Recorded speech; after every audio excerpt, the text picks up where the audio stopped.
Di sebelah saya ini adalah sebuah rakitan yang bisa kita sebut rakitan chest plank. Harganya juga nggak terlalu tinggi, juga nggak terlalu rendah ya, karena memang sekarang komponen lagi mahal. Anyway, ini adalah rakitan chest plank edisi 750 Ti.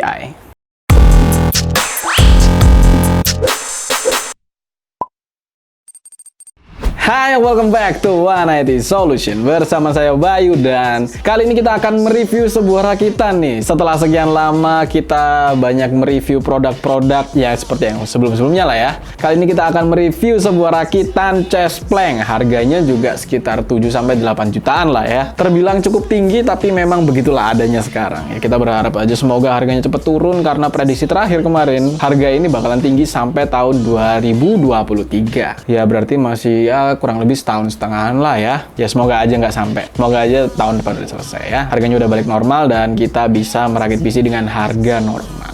Anyway, kita akan perkenalkan untuk komponen dari PC rakitan yang kita gunakan kali ini. Untuk prosesornya di sini kita memilih Intel Core i5 9400. Kemudian untuk motherboardnya di sini kita pakai motherboard H310M VDH. Dan seperti yang tadi sudah disebut ya, untuk VGA-nya di sini kita pakai VGA dari Avox 750 Ti dengan memori 4 GB. Inilah yang kita sebut untuk chest plank ya, karena di sini kita pakai rakitan yang ya mungkin cukup agak-agak jadul, nggak terlalu jadul juga, tapi ini terbilang cukup worth it ya. Next, untuk RAM-nya di sini kita pakai RAM dari VC Pro yang 8 GB DDR4. Dan untuk penyimpanannya di sini kita pakai dua. Yang pertama adalah SSD dari VC Pro yang 256 GB SATA, dan juga untuk penyimpanan kedua yaitu menggunakan hard disk dari Seagate dengan kapasitas 1 TB. Dan yang terakhir yang paling umum kita sering pakai yaitu adalah casing dari Nimitz TR1100.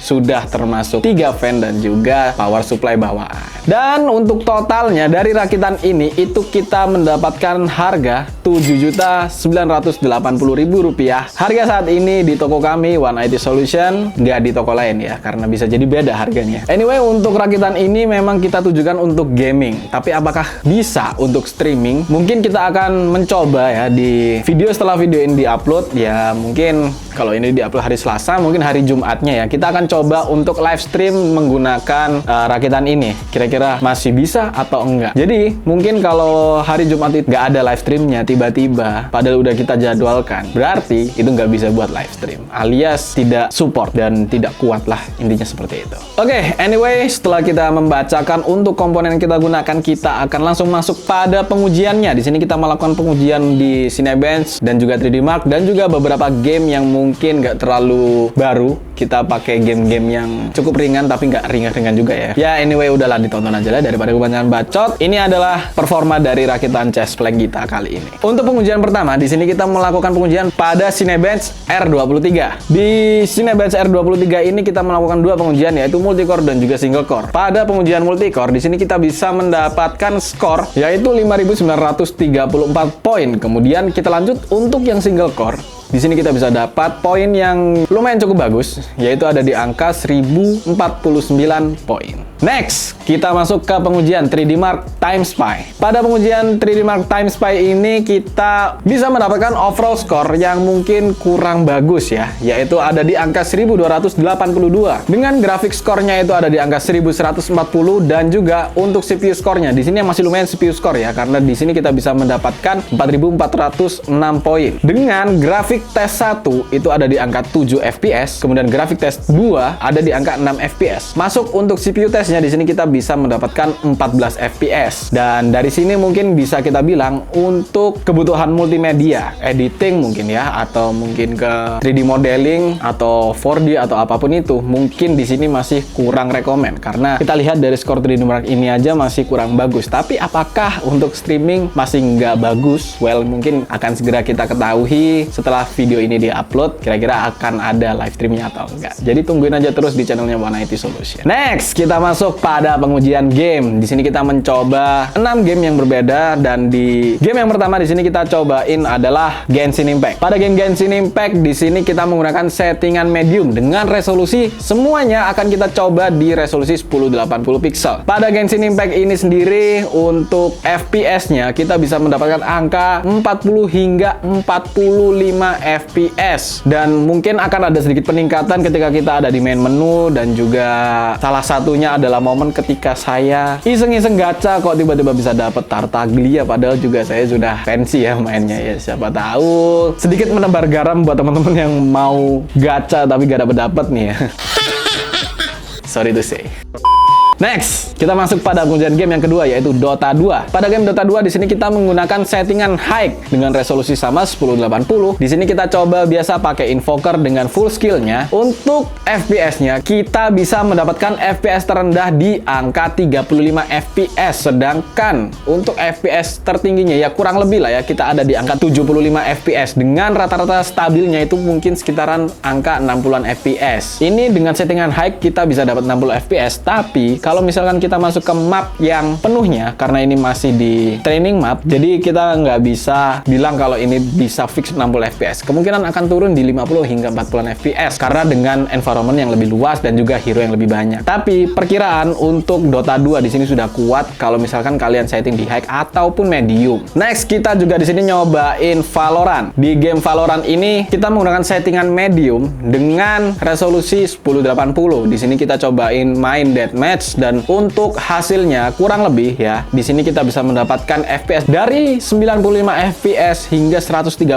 FPS. Kurang lebihnya untuk stabilnya ada di angka 100 hingga 110-an FPS lah ya, atau bisa naik turun, nggak terlalu stabil tergantung situasi dan tempat. Tapi at least untuk game Valorant sendiri kita menggunakan settingan medium ini sudah bagus dan sudah sangat enak untuk dimainin. Next, kita nyobain game Fortnite. Pada game Fortnite ini kita menggunakan settingan medium dengan resolusi 1080 pixel, dan di sini kita main aja. Untuk FPS-nya sendiri itu perkiraan mulai dari 40 hingga 60-an FPS. Naik turun terus ya, bergantung situasi dan juga environment-nya. Karena di sini environment kebetulan sedang malam, jadi FPS yang kita dapat juga sedikit lebih tinggi daripada environment yang sedang siang. Tapi tadi kalau misalkan kalian perhatikan pada saat turun ataupun pada saat siang hari, itu kita masih bisa mendapatkan kurang lebih di angka 40 hingga 50-an FPS.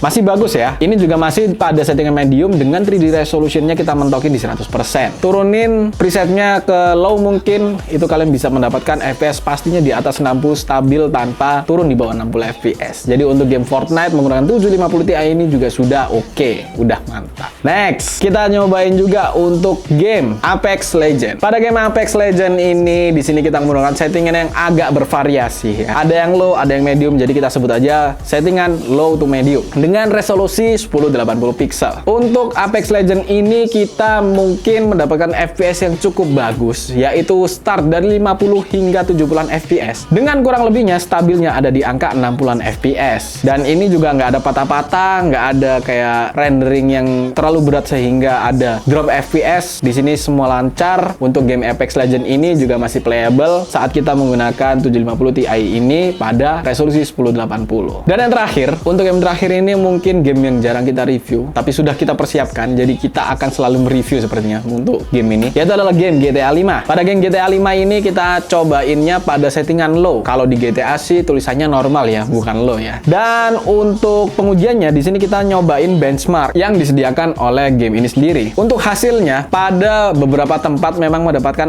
FPS ada yang mulai dari 90 hingga 100, ada yang 100 hingga 120, ada yang 120 hingga 130. Di sini kita bisa ambil kesimpulan untuk FPS-nya kurang lebih lah ya, itu ada di angka 80 hingga 130-an FPS. Dan juga mungkin untuk main gamenya sendiri itu mungkin nggak akan seberat itulah ya, kecuali untuk RAM-nya di sini kan kita hanya pakai 8 GB nih ya. Sedangkan untuk GTA sendiri karena dengan open world yang cukup luas, apalagi misalkan nih kalian mainnya yang GTA roleplay nih, banyak modnya, itu mungkin akan sedikit berat. Jadi sarannya mungkin kalian perlu mengupgrade untuk RAM-nya. Dan sepertinya itu aja ya untuk pengujian kita kali ini pada rakitan Chestplane ini. Jadi memang sudah lama ya kita nggak ngerakit PC juga, kebanyakan kita mereview barang-barang yang sudah ada. Dan semoga kedepannya kita akan bisa merakit PC yang lebih banyak lagi. Dan buat teman-teman mungkin kepingin request nih, pingin di-reviewin PC dengan rakitan dari kalian, itu kalian bisa tulis di kolom komentar. Dan jika menarik, mungkin akan kita coba review di konten kita yang berikutnya.